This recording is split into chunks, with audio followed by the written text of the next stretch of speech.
I still remember the first time I stepped into her shop. It was tucked neatly between a bakery and a bookstore, a quiet little tailor's corner that seemed to belong to another time. The wooden door creaked when I pushed it open, and the faint chime of the bell above announced my arrival. Inside, everything smelled faintly of pressed linen and freshly brewed tea.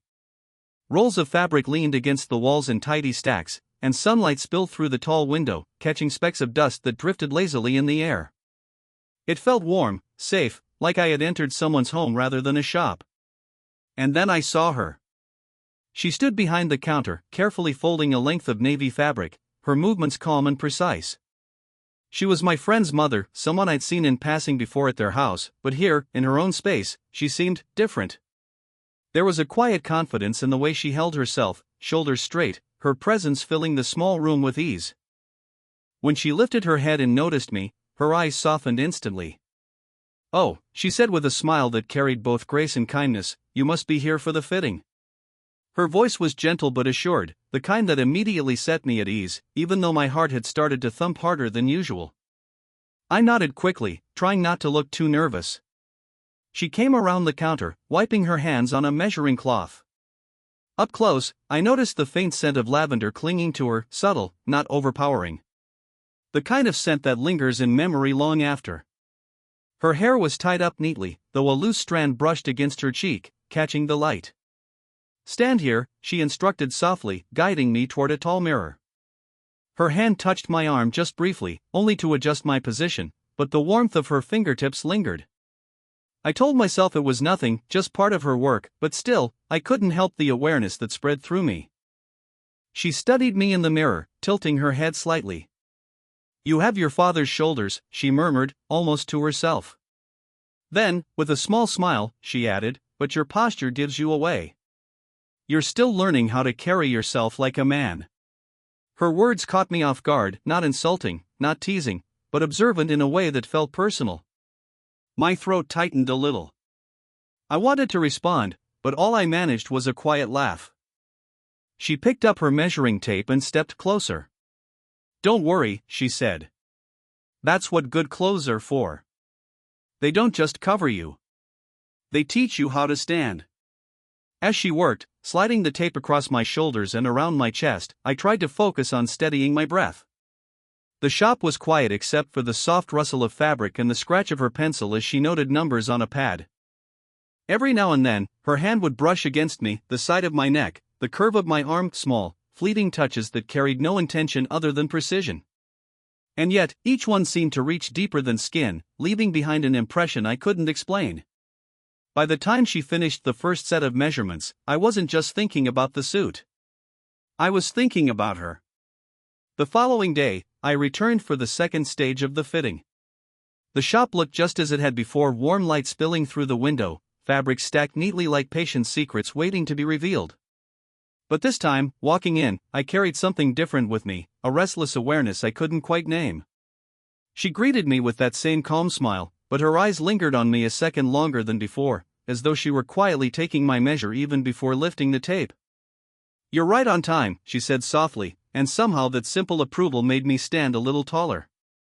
She motioned me toward the mirror again. I removed my jacket, draping it across the chair, and stood where she asked. The air seemed heavier today, though nothing had changed, same rolls of fabric, same faint fragrance of lavender and tea. It wasn't the room that was different. It was the space between us. She circled me slowly, her measuring tape in hand. First, across the shoulders. Then, around the waist. Her fingers brushed lightly against my side as she tugged the tape snug. I tried to keep my expression neutral, but inside, my pulse had quickened. And then, halfway through, she paused. Her voice came low, thoughtful. "I'll need to measure more than just your size." I blinked, caught off guard. "What do you mean?" I asked, though I already felt the double edge of her words. She smiled faintly, not lifting her eyes from the tape in her hands. "Clothes aren't only about numbers. They're about the person inside them. How he moves. How he carries himself. How he wants to be seen." She looked up then, and for a heartbeat our eyes met in the reflection. Something unspoken flickered there, not unkind, not improper, but undeniably charged. I swallowed hard, unable to find words. She moved on, crouching slightly to mark the length of the trousers. The quiet rustle of fabric filled the room. I stood as still as I could, but every small shift made me acutely aware of how close she was, the warmth of her presence, the faint brush of her hand against my leg as she pinned the fabric. When she leaned in to check the inseam, her breath stirred against the fabric of my shirt. I felt heat rise to my face, though she remained utterly composed, professional. And yet, when she glanced up, her eyes lingered just a second too long before she returned to her task. I tried to focus on the mirror instead, watching myself stand there like a mannequin, but what I saw wasn't just a boy being fitted for a suit. It was someone being studied, weighed, considered, not only in size, but in spirit. When she finally straightened, she gave a small nod, jotting down the numbers in her notebook. "Good," she said quietly. "Now I know what I'm working with." Her words should have sounded ordinary. But instead, they echoed inside me, leaving me to wonder if she had been talking about the suit, or about me. The fitting ended sooner than I expected, but instead of rushing me out the door, she set her measuring tape aside and said gently, "Stay a while. I've just brewed some tea." There was something about the way she said it, not as a polite offer, but as though she genuinely wanted company. I hesitated for a second, then nodded, following her through a narrow archway into the back of the shop. The room was small but cozy, with a single wooden table tucked against the wall, its surface scattered with scraps of fabric and spools of thread. A teapot sat steaming on a tray, and 2 porcelain cups waited beside it. She poured carefully, her hands steady, her movements carrying the same quiet grace I'd noticed when she worked with fabric. "Here," she said, sliding a cup toward me.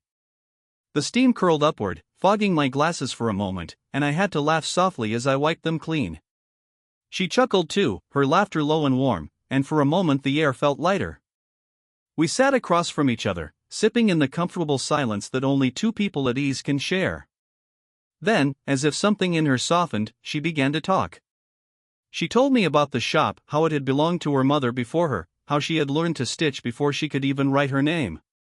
"Needles and thread were always safer than words," she said with a wistful smile, tracing the rim of her cup. Her voice grew quieter when she spoke of her personal life. She mentioned her son, my friend, with pride, but then her eyes flickered with something deeper. "It's just been the 2 of us for a long time now," she admitted. "After his father left, the shop became more than just work. It became my anchor." The way she said it, so calm yet so vulnerable, caught me off guard. She wasn't asking for pity. She wasn't dramatizing. She was simply sharing a piece of herself. And in that moment, I realized how rarely someone might get to see this side of her. I found myself leaning forward, elbows resting lightly on the table. "You've done a lot," I said quietly. "More than most people could handle." Her eyes met mine, and for just a breath, there was no tailor, no customer, just 2 people, bridging a gap in age and circumstance, speaking honestly. She smiled faintly, but her hand, almost unconsciously, reached across the table and brushed against my wrist. The touch lasted barely a second, but it sent a warmth rushing through me. My skin tingled where her fingers had been. She pulled her hand back, clearing her throat, as if suddenly aware of the intimacy in the gesture. But the moment had already imprinted itself between us. We finished our tea slowly, the silence no longer just comfortable, but charged with something unspoken. When I left that afternoon, I wasn't only thinking about the suit. I was thinking about the way her eyes had softened, the way her voice had trembled, and the way her touch had lingered like a secret I wasn't sure I was meant to carry. I told myself I was only returning to check the progress of the suit. That was true, in part. But if I was being honest, there was another reason I walked back into that little shop so soon. I wanted to see her again. The bell above the door chimed softly as I stepped inside. She looked up from the counter where she was sketching a pattern, and her lips curved into that warm, effortless smile that somehow made the shop brighter than the sunlight spilling in. "You're early," she said, tilting her head with a trace of amusement. I shrugged, trying to sound casual. "I figured you might need me for adjustments." She raised a brow as if she saw through my excuse, but said nothing. Instead, she motioned me toward the mirror once more. The routine felt familiar now, jacket off, standing tall, her circling me with tape and pins. And yet it didn't feel routine at all. Everything felt sharper. More deliberate. This time, she lingered. Her fingers smoothed the fabric across my shoulders, pressing lightly against the muscle beneath as though testing both the fit and the man wearing it. She stepped back, her eyes narrowing slightly as she studied the lines. "Better," she murmured, half to herself. "You're holding yourself straighter." I almost laughed, but the way she was looking at me stopped me. Her gaze wasn't critical, nor detached, it was searching. As if she was measuring something no tape could capture. She leaned in again, brushing a stray thread from my chest. Her knuckles grazed against me, so lightly it might have been accidental. Still, the warmth of that fleeting touch seemed to burn through the cotton of my shirt. The silence stretched, but it wasn't uncomfortable. It was heavy with awareness, the kind that makes every breath feel louder, every heartbeat more pronounced.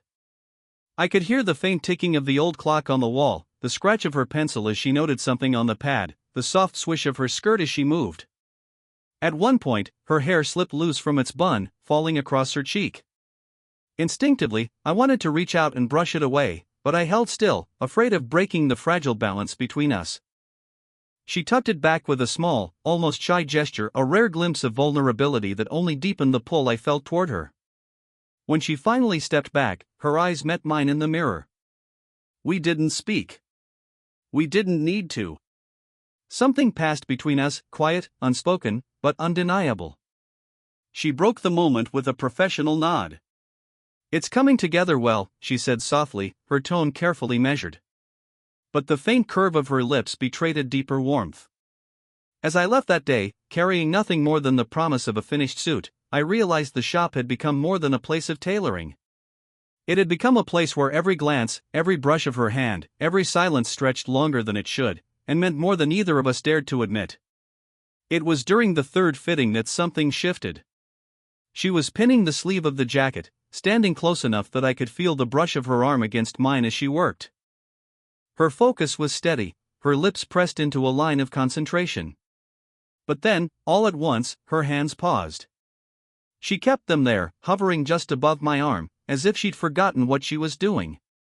I glanced down at her, and that's when I noticed it, the faint tremble in her fingers, the way her breath caught ever so slightly.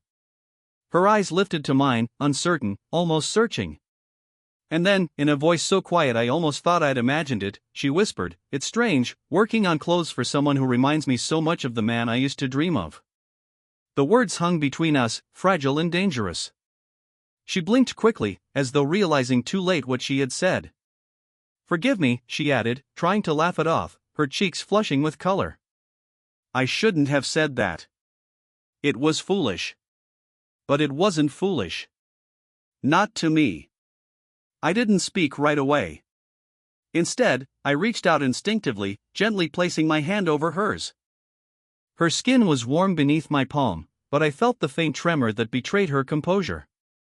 For a long moment, neither of us moved. The shop was silent except for the ticking clock on the wall and the faint rustle of fabric. When I finally spoke, my voice was low, careful. "It's not foolish. You don't have to hide what you feel." She shook her head, pulling her hand back only slightly, though she didn't let go completely. "You're young," she murmured, her eyes fixed on the floor. "And I'm not supposed to think these things." There was pain in her voice, the kind that comes from years of holding herself back, of living carefully within the lines that life had drawn for her. I wanted to tell her that I understood. That it didn't matter. That the way I felt around her, the warmth, the pull, the quiet steadiness, wasn't bound by years or expectations. But instead of spilling everything, I squeezed her hand gently, grounding her in that moment. "You're allowed to feel," I said softly. "You're allowed to want." Her breath shuddered as she looked back at me, her eyes shimmering with something raw longing, regret, hope, maybe all at once. She didn't reply, but she didn't need to. The silence between us was no longer empty. It was full, heavy with everything we couldn't yet say. At last, she pulled her hand free, smoothing the fabric of my sleeve as though returning to her work. Her composure slipped back into place, but the moment had already happened. It couldn't be undone. When I left that evening, the suit was still unfinished. But something else had begun to take shape, something more delicate, more dangerous, and infinitely more real than the stitches she wove into fabric. The evening stretched longer than I had expected. I had stopped by the shop just to check on the progress, but somehow, between adjusting hems and marking seams, the hours slipped away. Outside, the sky turned amber, then purple, until only the soft glow of the street lamps filtered through the window. Inside, it was just the two of us. The shop felt smaller at night, quieter, more intimate. The rolls of fabric along the walls seemed to fade into shadow, leaving only the warm circle of lamplight around us. She gathered the last of her tools, tidying the table where she had worked. "Thank you for your patience," she murmured, her voice carrying the weariness of the day but also a gentle warmth. "Thank you," I replied, stepping closer to help. I picked up stray pins and folded bits of cloth, wanting to ease her burden, but also wanting a reason to stay near her. Our hands brushed as we reached for the same spool of thread. The touch was accidental, fleeting, but neither of us pulled away right away. My fingers tingled, and when I looked up, I found her watching me. The moment hung there, delicate and unsteady. She was close enough that I could see the faint lines at the corners of her eyes, the small details that spoke of years lived fully. Her hair had loosened again, a dark strand falling across her cheek, and without thinking, I reached out. My fingers brushed lightly against her skin as I tucked the strand back behind her ear. Her breath caught. She didn't move. Her eyes softened, searching mine as if trying to read what I wasn't saying aloud. The air thickened, filled with the rhythm of our breaths, the faint hum of the lamp. We leaned toward each other, slowly, like two people caught in a gravity they didn't fully understand but couldn't resist. My heart hammered in my chest, louder than the quiet ticking of the wall clock. Her lips parted slightly. The space between us shrank until I could feel the warmth of her breath against my mouth. For a heartbeat, it felt inevitable, the moment when silence would finally break into something more. But then, she pulled back. It was gentle, not abrupt. She placed her hand lightly on my chest, a barrier that was tender rather than cold. Her eyes held mine, steady but filled with something unspoken. A small smile touched her lips, soft, wistful, almost apologetic. "Not yet," she whispered. Her words weren't rejection. They were protection for me, for her, for the fragile thing we were both trying to pretend we weren't building. I nodded slowly, my throat tight, though I said nothing. She lowered her hand, letting it linger against me for a second longer before stepping away. The moment had passed, but it hadn't vanished. It lived in the charged silence, in the memory of almost, in the quiet ache that followed. And when I finally stepped out into the night, the cool air did nothing to steady the fire that still burned inside me. When I returned to the shop for the final time, it felt different. The anticipation I carried with me wasn't just about picking up a finished suit, it was about seeing her again, about whatever might linger between us after everything we had shared in those quiet hours together. The bell chimed as I stepped inside. She looked up from the counter, and though her smile was as professional as ever, I could see the softness in her eyes. It was a smile meant only for me, even if she'd never admit it aloud. "Your suit is ready," she said simply, reaching beneath the counter to retrieve a carefully wrapped package. The brown paper was tied neatly with twine, her work as precise in the wrapping as it had been in every stitch. She placed it in my hands, and for a moment, I just stood there, reluctant to take it because I knew that once I did, I'd have no reason to stay. "Thank you," I said, my voice lower than usual. "For the suit, and for everything else." Her expression flickered, surprise, perhaps, or maybe the same quiet ache I felt inside. She came around the counter, standing close, her presence filling the small space between us. Before I could say anything more, she stepped forward and wrapped her arms around me. It wasn't rushed. It wasn't casual. It was deliberate, gentle, and unspoken in its meaning. Her arms slipped around my shoulders, pulling me into her, and I felt the soft weight of her cheek rest against my chest. For a moment, the world outside the shop didn't exist. There was only the steady thud of her heartbeat pressed close to mine, and the warmth of her holding me as though she didn't want to let go. I closed my eyes and breathed her in, the faint lavender of her perfume, the clean scent of fabric, the warmth that was entirely hers. My hands found her back carefully, not pulling too tightly, but enough to tell her I didn't want to leave either. We stayed like that longer than I expected. Not speaking. Not moving. Just being.